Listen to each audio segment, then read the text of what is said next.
that we've been hoping for over the years. That's, you know, the work that's being done out on the farms, out on the landscape is paying off. And so this is your opportunity to ask some questions of the four panelists up here. Maybe you want some clarity on something, maybe what future plans are. So anybody out there that wants to start them off?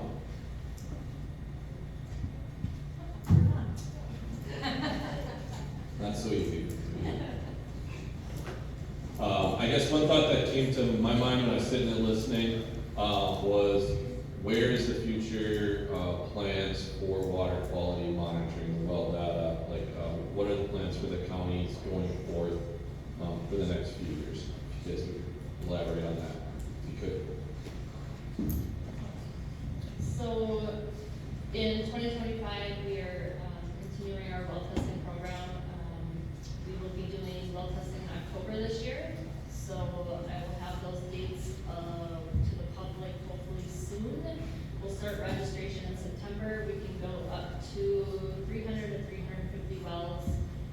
No more targeting. I just want to do first come, first serve, and try to get some more overall water quality data from the entire county. Yeah, similarly, we're still doing our well testing. We usually have a spring and fall event for people to sign up for. Ours isn't free. Is yours always free? Depending on donations. Yeah, so ours is usually $30. And then we're also doing a study to see some kind of future contaminants, so beyond E. coli and nitrate. And then we're moving a little bit towards surface water quality, because Door County has historically been very focused on groundwater, because that was kind of the immediate, you know, you get very sick or die, you know, if it's really bad. We didn't have time for surface water as much, so we're kind of transferring into looking at surface water quality and where that stands and if it needs to be improved. So, Davina, when you guys do the 300 or 350 free ones, how many people take advantage of that? Do you guys burn up all 300, 350? Do you ever have some left? Like, are people in the, I guess what I'm asking, are people in the community still as worried about it as we think they are, that they're all trying to get their free well tester? No, so we have not been filling up, and that's why we're going down just to one date. I think people are getting burnt out. A lot of frustrated people saying, well, I know my well's bad, so I'm not gonna test anymore. But in certain situations, like wells in the village of Casco, knowing how bad or how much improvement we're getting over a season, trying to get that education out.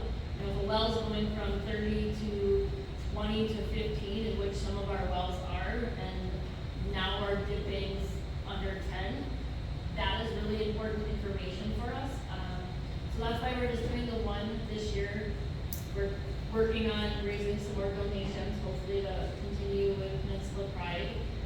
The information is just extremely important. So usually when we have one, we'll fill that up.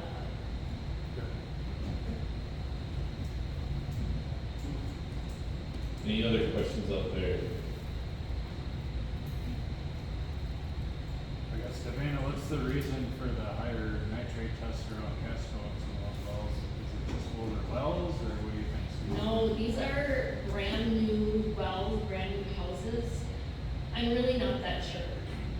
We have wells in a certain subdivision where across the street is 0, and the one across the street, their neighbor is 30. Same well, same depth of bedrock, same depth of casing, same geology. So what we've been looking to is historic well vetting, or well, historic maps. And we're seeing some like really wet areas. We're not sure if those wet areas are linked to like sinkholes. So you can't always just blame the field next to your house, but it could be coming from miles away because we don't know where that fracture trace is hitting. A lot of those wells are going down, which is really good news. So those are ones that we are definitely working on or wanting to retest so we can see if we're making any difference in those. But nitrates have been spiking. We've been getting hot spots in the county. So we've been kind of focusing on nitrates because we've been so focused on Solarian standards, which have been the bedrock, or the E. coli and coliform bacteria.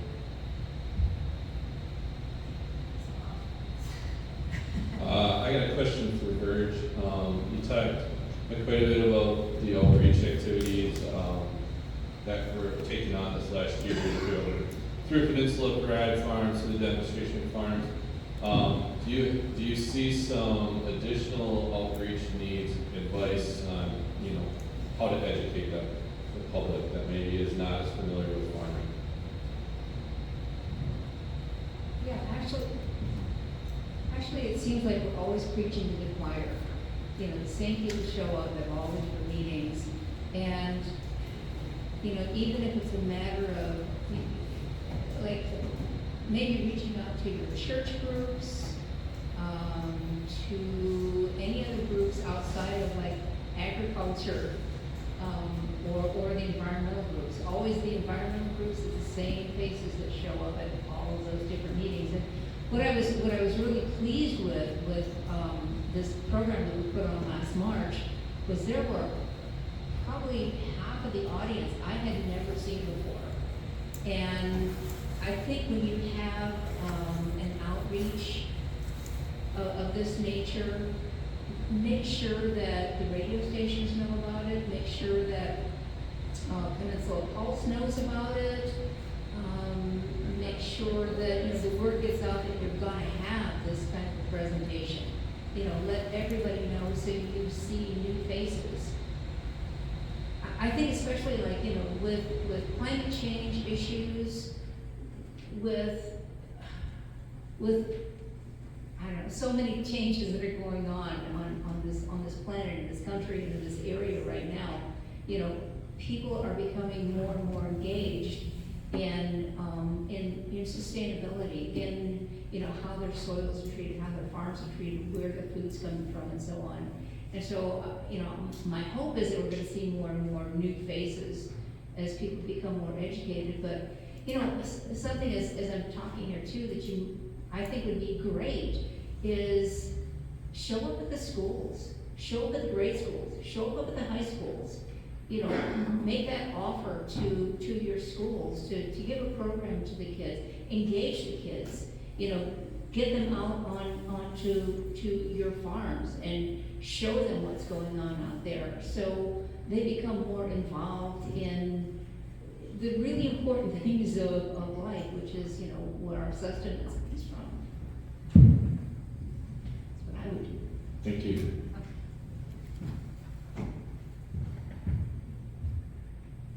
Any other questions out there? Back rows.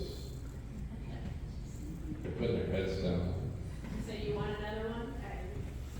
All right, so when we think about this, so Tim and Davina, so thinking about nitrate, right, and all the conservation practices that we have available to either determine how much nitrate we have left in the soil post-harvest, looking at our in-season applications, where do you think farmer-led groups should go in the future, looking at some of these conservation practices to better utilize nitrogen, to better apply nitrogen, or to better take up nitrogen? Where would you like to see this area go in terms of nitrogen management?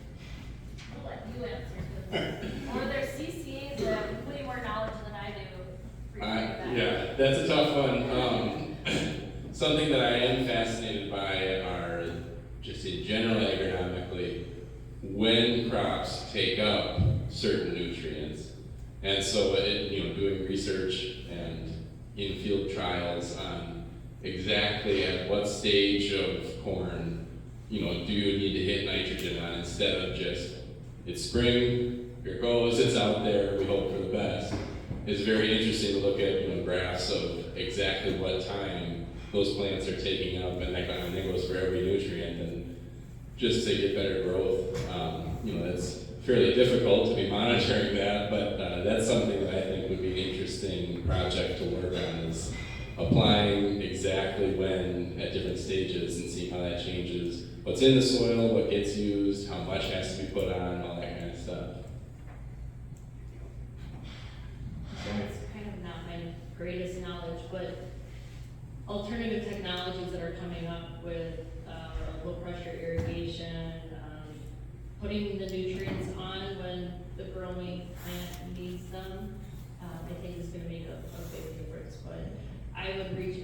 to many of the smarter agronomists in the field, and I can see quite a few that are not looking at me anymore. It's like, they would know more about that, I would believe, than I do. So from that standpoint, all the agronomists who are looking down, what ideas should you give Davina as to? We just started, like I had the slides of the increase in cover crops and the increased no-till. Have we correlated that field or that area to field to nitrogen tests in water? No, I have not. So I just keep testing to get the data and hopefully to give the numbers, good, bad, ugly, to the farms. I do give this data to Peninsula farms so that they can kind of look at it with their agronomists and say, hey, what can we do different, or is there anything we can do different? We have the regulations with split applications. So it's just, I think technology is gonna move us forward. There's a lot coming in the pipeline up in Lincoln that I'm excited about. So really excited to see how the water quality in those wells are gonna change with different things going on in the farms, So there's a lot of points there. Really excited about, just some of the progress in the last few years from where we went from applying only in the spring and fall to the ability to apply throughout the growing season. So whether that's some of the I'm not finishing your sentence. whether that's some of the new application technology out there, as we mentioned, irrigation applications, even to the point where years ago we weren't using dribble bars. That all fits in there together. There was a couple comments about that. I did not touch that. There was a couple comments in there about edge of field data, and so there's a few of our demonstration farms that actually have edge of field water quality monitoring that's been going on for over 5 years. And so some of that data is coming available, and I'll tell you that it looks really good, and that probably next year at this meeting, that'll be one of the presentations that's going to be, up here in front of you.